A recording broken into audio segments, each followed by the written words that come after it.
इस कार्यक्रम के पुण्यार्चक हैं श्री विमल कुमार दोषी अध्यापक, श्रीमती चेतना दृष्टि यशस साइंटिस्ट इसरो, समस्त दोषी परिवार, बागीदोरा जिला, बांसवाड़ा, राजस्थान। श्रीमती लक्ष्मी देवी प्रतिमाधारी, श्री दीपक कुमार दोषी अध्यापक, श्रीमती अनीशा LIC अभिकर्ता, आर्या, समस्त दोषी परिवार, बागीदोरा जिला, बांसवाड़ा, राजस्थान। जोधावत श्री अजित कुमार, श्री नयनेश कुमार, श्रीमती आंचल, श्री तरुण कुमार, श्रीमती मोंटी, हित, पार्श्व, विवान, समस्त जोधावत परिवार। फर्म नवकार एंटरप्राइजेस, घाटोल जिला, बांसवाड़ा, राजस्थान।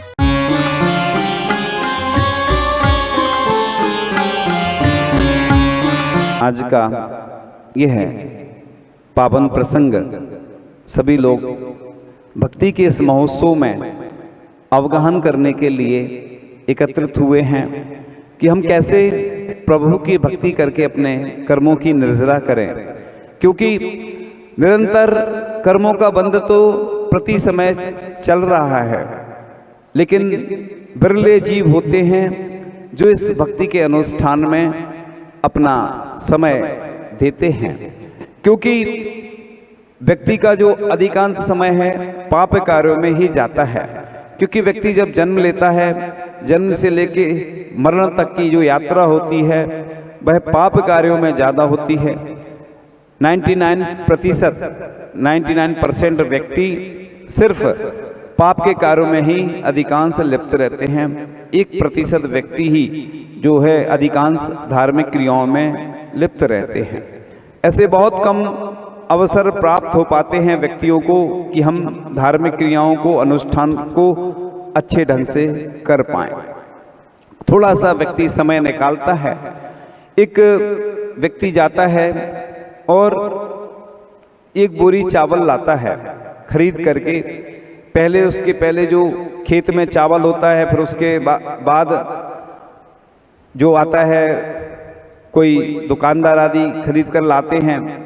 फिर धीरे धीरे व्यक्ति लाता है घर में, फिर सफाई करता है। सफाई करने के बाद फिर कुछ उसमें से निकल जाता है। फिर जो बचता है, जब मंदिर जाता है तो कुछ मुट्ठी चावल, 1-2 मुट्ठी या अपनी अपनी अनुकूलता के अनुसार ले जाता है व्यक्ति चावल, और फिर उसको धोने का प्रयास करता है पूजन करने के लिए। धोते धोते भी बहुत सारे चावल उसमें से निकल जाते हैं, और निकलते निकलते अब थाली में आ जाते हैं, पूजन की थाली में चावल। और चावल पूजन की थाली में आने के बाद जब द्रव्य सामग्री तैयार हो जाती है और थोने में जब चढ़ाता है तो गिन के चढ़ाता है, 9, कोई 3, लौंग से भी करते हैं स्थापना, लेकिन चावल से भी करते हैं। ये स्थापना क्या है? स्थापना के बारे में कई लोगों के अलग अलग मत हैं, लेकिन जो हमने पढ़ा सुना उसके अनुसार बता रहा हूं कि जैसे पंचकल्याणक आदि होते हैं, छोटी सी प्रतिमा होती है, 9 इंच की प्रतिमा रखी है।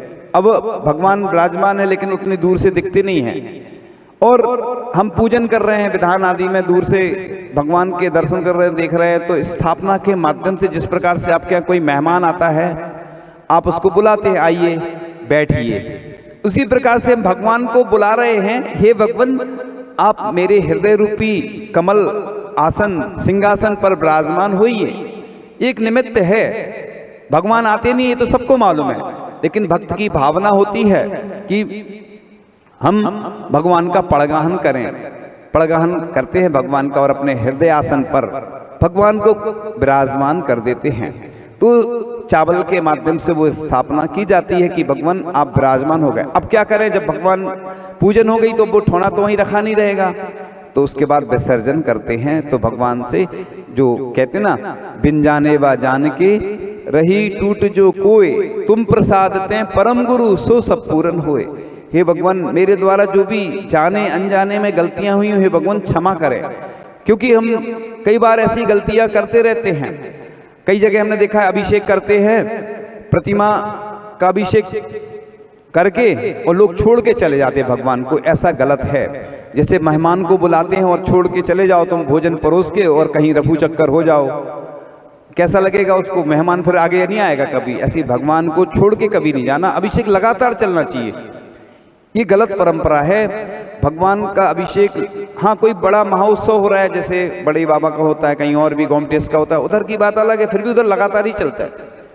अब कोई मुनिराज को बुलाने जाना है शांति धारा आदि के लिए, वो अलग बात है, लेकिन ये गलत परंपरा है कि भगवान का अच्छे से पूरी प्रक्रिया के माध्यम से, जैसे मुनि महाराज को आहार करवाते हैं तो पहले पड़गान आदि करके रुकते नहीं है, लगातार महाराज का आहार चलता है। अगर 10 मिनट से ज्यादा रुक गए तो महाराज जी बैठ जाएंगे, ऐसा, क्योंकि मुनि महाराज आहार लेने तो गए हैं लेकिन इतनी भी दीनता नहीं कि लोग दे नहीं रहे और अपन खड़े हैं। तो ऐसे ही भगवान की एक विधि होती है। इसी प्रकार से स्थापना और फिर उसका विसर्जन। कई लोग बोलते हैं कि इसका जल लेना कि नहीं लेना, देखो उसमें कोई मिथ्यात्व आदि का दोष तो लगता नहीं है, वैसे वो गंदोदक तो नहीं है, लेकिन हमारी भावना है तो कोई दिक्कत नहीं है। अब इस बारे में कोई कुछ कहेगा, कोई कुछ कहेगा, हम वो वाली बात हम कर ही नहीं रहे हैं, हम तो सिर्फ बता रहे हैं कि ऐसा करते हैं लोग। अब करना या नहीं करना वो आपके हाथ में। तो हम भगवान को अपने हृदयासन में विराजमान करते हैं। भगवान भक्ति के माध्यम से ही पुण्य का जो अपना उत्पादन होता है, पुण्य अपने खाते में आता है, तो इसी भक्ति के माध्यम से आया।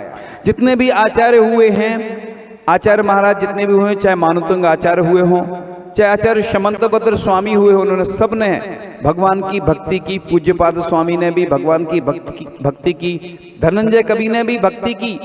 यानी भक्ति से ही अक्षय और चमत्कार होते हैं। भक्ति के माध्यम से ऐसी कोई वस्तु नहीं है जो प्राप्त नहीं हो सकती हो। चाहे मैना सुंदरी हुई हो, उसने भी भक्ति की भगवान की, उसके माध्यम से कुष्ठ रोग दूर हुआ। तो जिन जिन ने भी भक्ति जब जब की उनको घाटा नहीं हुआ। कई लोग ऐसे भी हैं जो कभी मंदिर ही नहीं जाते हैं और चाहते हैं कि हमारे सब अच्छा हो, तो ऐसे अच्छा नहीं होने वाला है। मुनिराज आदि भी देखो उपवास आदि करते हैं। अष्टानिका पर्व में श्रावक भी बहुत सारे ऐसे होंगे पूरे भारत में कि कई लोग उपवास कर रहे होंगे, कोई एक उपवास और भी अधिक अधिक उपवास कर रहे होंगे, क्योंकि ये कर्म निर्जरा का साधन है। और हमारी तो ये भावना है जो उपवास नहीं कर पा रहे हैं तो उनकी अनुमोदना करो, भैयावृत्ति करो, क्योंकि ये भी आपका एक तप है और इससे उसको भी फायदा मिलता है। क्योंकि वैसे जब तक आहार आदि नहीं कर रहा है तो पूरा फायदा नहीं मिलता शरीर को, लेकिन बाहरी जो उसको तकलीफ आदि होती है, उपवास उसको अच्छा भी लगता है। जिस प्रकार से कोई बीमार होता है, अपन देखने चले जाते हैं तो अच्छा होता है, उसको अच्छा लगता है मन में, हाँ ये हमारे साथ हैं। लोग लौकिक और कार्य होते हैं तो कितने सारे लोग आ जाते हैं, क्योंकि उधर एक दूसरे से मिल लेते हैं, अच्छा भी लगता है। लेकिन धार्मिक कार्यों में लोग दूर रहते हैं। चाहे घर का व्यक्ति भी हो, उपवास कर रहा है तो उसका अपन को ध्यान रखना चाहिए। कई लोग कहते हैं कि हम बिजनेस करते रहते हैं, अपने हमारे भाई है या हमारी जो देवरानी है, जेठानी है, या जो कोई भी घर के सदस्य हैं, वो धार्मिक क्रियाएं ज्यादा करते हैं, हम उतना नहीं कर पाते, हम बिजनेस करें, तो ये भी उनका सपोर्ट है। इसलिए अपन को ऐसा नहीं सोचना चाहिए कि नहीं वो धर्म ही धर्म करते रहते और हम इधर दुकानदारी, बिजनेस, सर्विस आदि आदि और जो भी हमारे उद्योग हैं उसमें हम समय ज़्यादा दे पाते हैं। ये तो अपने पुण्य बढ़ाने के साधन हैं। डायरेक्ट अगर हम करते हैं तो उसमें ज़्यादा पुण्य का अर्जन होता है, और इनडायरेक्ट करते हैं तो भी उतना पुण्य का अर्जन नहीं होता है। जिस प्रकार से आचार्य भगवान कहते हैं, कोई एक उपवास करता है और हम आशीर्वाद देते हैं 6 लोगों को, 6 व्यक्तियों को, तो हमारा तो फ्री में उपवास हो जाता है। ऐसी आचार्य भगवान ने दीक्षा दी जितने शिष्यों को, उनके जितने शिष्य हैं पूरे भारत में, वो जो भी कार्य अच्छे काम करेंगे तो आचार्य जी के हिस्से में उनका पुण्य भी जाता है, उनको कमीशन मिलता है। आचार्य भगवान को क्यों मिलता है? क्योंकि उन्होंने दीक्षा दी है और उनका पुण्य बढ़ता चला जाता है। इसलिए तो आज सर्वश्रेष्ठ पुण्य के धनी हैं आचार्य महाराज, जिनके पास दुनिया का सर्वश्रेष्ठ पुण्य उन्हीं के खाते में है। इसलिए तो दुनिया लालायत रहती है कि हमारे नगर में आ जाए, हमारे चौके में आ जाए, हमें बस दर्शन दे दें, हमें आशीर्वाद प्रदान कर दें। लोग तरसते हैं कि हमें बस एक नज़र देखने को मिल जाए, ऐसे लोग लालायत रहते हैं। तो इसमें कल हमने थोड़ा सा बताया था कि अष्टानिका का महत्व आया था कि मनुष्य अपनी शक्ति की लघुता को ध्यान में रखकर यहीं जिन मंदिर इत्यादि में, नंदीश्वर द्वीप तथा उसमें स्थित जिन मंदिर एवं जिन बिंब इत्यादि की कल्पना कर श्रद्धा भक्ति पूर्वक भगवान की अष्टानिका पर्व के दिनों में पूजा करते हैं। क्योंकि देवगण इन्हीं दिनों में नंदीश्वर आदि जाते हैं, क्योंकि इस पर्व में विशेष रूप से व्रत नियम संयम का पालन करना चाहिए अपनी शक्ति के अनुसार। और जो हम बता रहे थे कि पद्म पुराण में उल्लेख आता है, कल बताया था कि ध्वजाओं से अलंकृत किया जाता है, जिनालय का श्रृंगार किया जाता है। आज लोग भूलते जा रहे हैं, अपना श्रृंगार तो बहुत कर रहे हैं लोग लेकिन जिनालय का श्रृंगार किस प्रकार से होना चाहिए। उत्तम द्वार बनाए जाते हैं, जो आज प्रचलन में है ना, द्वार अलग से लगाए जाते हैं। इसी प्रकार से मोतियों की माला लटकती हैं, ये पद्म पुराण के अनुसार बताऊं। जिन प्रतिमाओं का अभिषेक होता है, ये तो सब जगह होता है, हजारों कलश दिखाई देते हैं। उस समय किए गए कार्यों की शोभा देखते ही बनती थी। कोई मंडल बनाने के लिए बड़े आदर से 5 रंग के चूर्ण रत्नमय पीस करके, और कोई जिन मंदिर द्वार का श्रृंगार करके, कोई उत्तम सामग्री प्रदान करके, जो आज पूजन की सामग्री होती है, कोई तो सामान्य सामग्री से ही पूजन करते हैं, कोई लोग रत्न आदि से भी पूजन करते हैं, कोई रजत और स्वर्ण की सामग्री से पूजन करते हैं। आचार्य श्री की दीक्षा हो गई, उनकी माँ के पास सोना था और उन्होंने सोचा कि सोने का क्या उपयोग होना है, जब बच्चा अपना चला गया है, दीक्षा ले ली, तो क्या करें। उन्होंने उन सोने के जो आभूषण थे उसके पुष्प बनवाए और पूजन की। कितने वर्षों की बात है ये, आज तो बहुत प्रचलन में हो गया है। एक सुना था एक व्यक्ति का कि एक व्यक्ति कहीं मेरठ आदि में, उत्तर प्रदेश में या कहीं सुना था कि वो व्यक्ति प्रतिदिन अभिषेक आदि करता है, स्वधर्मिंद बन के अभिषेक करता है, यानी स्वर्ण के आभूषण है उसके पास, पूरे मुकुट भी सोने का, बाजूबंद जो भी पुरुष के योग्य आभूषण होते हैं वो पहन करके प्रतिदिन। तो ऐसा कोई नियम नहीं है कि पंचकलनक में ही स्वधर्मिंद बने, विधान में ही स्वधर्मिंद बने। प्रतिदिन हम स्वधर्मिंद बन के राजा श्यांस और सोम बन करके आहार दान करें, भावना वही करो तो पुण्य वही अर्जन होता है। लोग कहते हैं कि हमारे पास राशि नहीं है, दान देने की क्षमता नहीं है। आप भगवान से रोज प्रार्थना करके देखो, आपके पास भी वह क्षमता जरूर आएगी। ऐसी भावना भाने में क्या जा रहा है अपना। जैन दर्शन भाव प्रधान भी है और द्रव्य प्रधान। तो द्रव्य इसलिए अर्पण की जाती है कि श्रावक परिग्रह रखता है, अगर दान नहीं देगा ना तो उसका बीमारियों में, कोई ना कोई अन्य कार्यों में उसका धन तो वो जाएगा, और जो दान करेगा उसका बढ़ता जाएगा। इसलिए दान करने की परंपरा इसलिए लिखी है कि जो दान करता है उसका धन अपने आप बढ़ता जाता है और पुण्य में परिवर्तित हो जाता है। इसलिए व्यक्ति दान करता जाता है। इसलिए श्रावक को द्रव्य चढ़ाने के लिए कहा है, मुनिराज को नहीं लिखा। मुनिराज भाव पूजा करते, हम लोग जो स्तुति पढ़ते हैं वो भाव से करते हैं। सिर्फ पंचकल्याणक में ही हम लोगों को अवसर प्राप्त होता है द्रव्य चढ़ाने का, क्योंकि भगवान की प्राण प्रतिष्ठा होती है। तो तब कल्याणक के दिन और ज्ञान कल्याणक के दिन और मोक्ष कल्याणक के दिन हम लोग भी द्रव्य चढ़ाते हैं। चूंकि प्रक्रिया होती है वो एक भगवान की प्राण प्रतिष्ठा की, वो करना पड़ती है हम लोगों को। साथ में श्रावक भी रहते हैं, क्योंकि श्रावक सम्मिलित नहीं कर सकते हैं। जब मंत्रों के आरोपण होते हैं तो उस समय श्रावकों को दूर कर दिया जाता है, क्योंकि वो बहुत पावरफुल मंत्र होते हैं। जैसे विधिनायक होते हैं, उसके ऊपर पहले विधिनायक के ऊपर पूरी पंचकलना की जितनी क्रियाएं होती है, आरचर्या आदि की, वो उसी विधिनायक के ऊपर होती हैं। उसके बाद फिर सामान्य प्रतिमाओं की प्रतिष्ठा होती है। पहले शुरुआत विधिनायक से होती है। जैसे मंदिर के मूल नायक होते हैं, ऐसी पंचकलनक के मूल नायक विधिनायक होते हैं। फिर उसके बाद वो विराजमान कर दिए जाते हैं और उनकी पूजन अर्चना जैसे प्रतिमाओं की होती है वैसी होती है। तो वो प्रतिमा के ऊपर पूरी ऊर्जा आती है। साधु संत जो साधना करते हैं, उनकी साधना की ऊर्जा उन प्रतिमाओं में पंचकल्याणक के माध्यम से, प्राण प्रतिष्ठा के माध्यम से आ जाती है।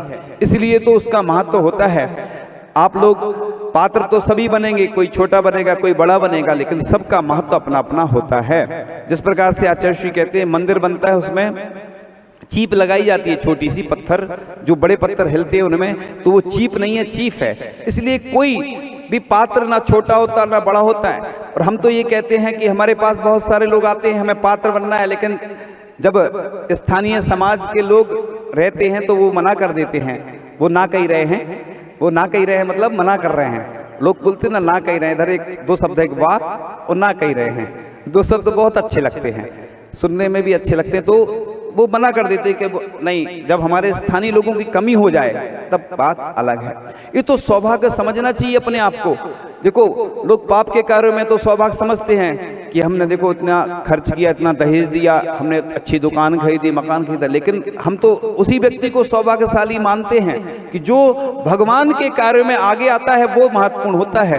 क्योंकि ऐसे पाप के कार्यों में तो दुनिया पूरी लगी है। देखो, पुण्य के कार्यों में जो लगता है वो महत्वपूर्ण होता है। देखो एक संत है, एक माँ छोड़ते हैं संत तो 108 माँ तैयार रहती हैं, है ना। 108 माँ से ज्यादा भी हो जाती है, ये तो हम अपने शब्दों में बोल रहे हैं। और 1008 घर तैयार रहते हैं मुनिराज हमारे घर में आ जाएं। कई ऐसे लोग रहते हैं जहाँ चतुर्मास होते हैं, बाद में पछताते हैं कि बताओ मुनिराज के चरण ही नहीं पड़ पाए हमारे घर में, क्योंकि ऐसा लिखा है कि जिस घर में साधु के चरण नहीं पड़ते उस घर को शमशान कहा गया। लेकिन करें क्या, दिन तो बहुत रहते हैं लेकिन लोग धीरे धीरे जागते हैं, जब तक जागते हैं जब तक साधु संत विहार ही कर जाते हैं। तो बड़े पुण्यशाली और सौभाग्यशाली होते हैं जिनको ऐसे अवसर प्राप्त होते हैं। इसलिए अपन ऐसे ही जैसे उधर पद्म पुराण में उल्लेख आया है कि व्रत करने वाला कृत्रिम स्वर्ण चांदी तथा रत्नों से महापूजा करता है और वाद्य यंत्रों से शब्द होता था। पहले की बात चल रही है, ये पुराण में लिखा है ना, उसका उल्लेख चल रहा है इसलिए। और जिन्हें भगवान का रथ निकलवाया जाता था, इन दिनों समस्त पृथ्वी पर राजा की ओर से जीवों के मारने का निषेध रहता था। देखो पहले क्या स्थिति थी और आज क्या स्थिति आप देख सकते हैं। तो इस प्रकार से 3 लोक में सबसे बड़ा पर्व अष्टानी का पर्व है। यह पर्व ऋतुओं का संधि काल है, विशेष कर्म निर्जरा का साधन है। पूर्व तीर्थंकरों ने पूर्व में इस पर्व की आराधना करके अद्भुत पुण्य का संचय किया जो उनके निर्माण में निमित्त कारण बना। तो मन वचन का एक की शुद्धि पूर्वक की गई व्रतों की आराधना 3 भवों में संसार से पार लगा देती है। ये तो अवसर आते हैं और जो इन अवसरों को छोड़ देता है बड़ा दुर्भाग्यशाली व्यक्ति होता है। हम देखते हैं कि लोग सोचते होंगे कि पहले तो ऐसी स्थितियां थी कि पहले ऐसे अवसर प्राप्त होते नहीं थे और आज बहुत ज्यादा अवसर प्राप्त होने लगे, इसलिए लोग दूर भागने लगे हैं। लेकिन हम ये सोचते हैं कि अपना अगर भाग्य बदलना है तो भाग्य को बदलो, भागो नहीं, क्योंकि भाग्य यहीं से बदलता है। आप कोई भी ज्योतिषी आदि के पास जाओगे, वो आपको बताएगा कि ये अनुष्ठान करो तो आपका ये दोष दूर हो जाएगा। और हम कहते हैं ये दुनिया में इससे बड़ा कोई अनुष्ठान नहीं होता है, ये सबसे बड़ा अनुष्ठान है। और इसमें जो भाग लेता है उसकी सब रेखाएं बदल जाती हैं। ऐसा कहते हैं कि हर 6 महीने में रेखाएं बदलती हैं, कुंडली भी बदल जाती है। बस कुछ भगवान को विराजमान करने का अवसर जिस व्यक्ति ने प्राप्त किया है बड़ा पुण्यशाली है। जो सौधर्म इंद्र बने हैं उनको माता पिता बनने की भावना थी, जो माता पिता बने हैं उनकी कुछ और भावना थी। तो देखो ये पद तो मिल चुके हैं। अब कई लोग कह रहे हैं कि नहीं हमें विराजमान करना था, पछताने से अब कुछ नहीं होता है। इसलिए तो सबके सामने ये घोषणाएं की जाती हैं। अब तो आधे से ज्यादा यात्रा हो चुकी है लगभग, या थोड़ी बहुत हुई होगी, अभी 25% हुई होगी यात्रा, अभी तो बाकी है। इसलिए मौका है और सबको अवसर मिलने वाला है। फिर उसके बाद ट्रेन जैसी देखते आप लोग रह जाएंगे, जैसे ट्रेन सामने से निकल जाती है, हमने देखा है, वो हमने खुद महसूस किया है। इसलिए वो अवसर आने वाला है, गोल्डन चांस है, स्वर्णिम अवसर है। और अवसर जब आते हैं और निकल जाते हैं फिर लोग पछताते हैं। इसलिए सोचना बंद कर दो, अच्छे कार्य में तो बस बिना सोचे समझे कर ही दो, बिल्कुल कर ही डालो। अब सोचने का समय निकल चुका है, बस अवसर आने वाला है, प्राप्त होने वाला है और वो चला गया तो फिर दोबारा नहीं आने वाला। कब आएगा कोई भरोसा नहीं।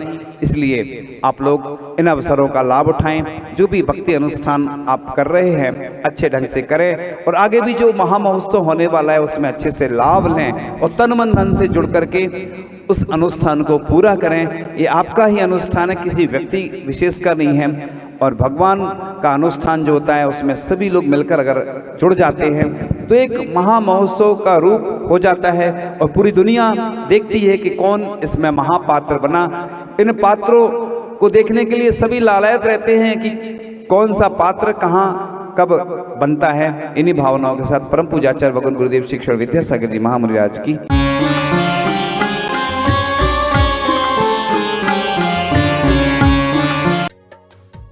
इस कार्यक्रम के पुण्यार्चक थे श्री विमल कुमार दोषी अध्यापक, श्रीमती चेतना, दृष्टि, यशस, साइंटिस्ट इसरो, समस्त दोषी परिवार, बागीदोरा जिला, बांसवाड़ा, राजस्थान। श्रीमती लक्ष्मी देवी प्रतिमाधारी, श्री दीपक कुमार दोषी अध्यापक, श्रीमती अनीशा LIC अभिकर्ता, आर्या, समस्त दोषी परिवार, बागीदोरा जिला, बांसवाड़ा, राजस्थान। जोदावत श्री अजित कुमार, श्री नयनेश कुमार, श्रीमती आंचल, श्री तरुण कुमार, श्रीमती मोंटी, हित, पार्शव, विवान, समस्त जोदावत परिवार। फर्म नवकार एंटरप्राइजेस, घाटोल, जिला बांसवाड़ा, राजस्थान।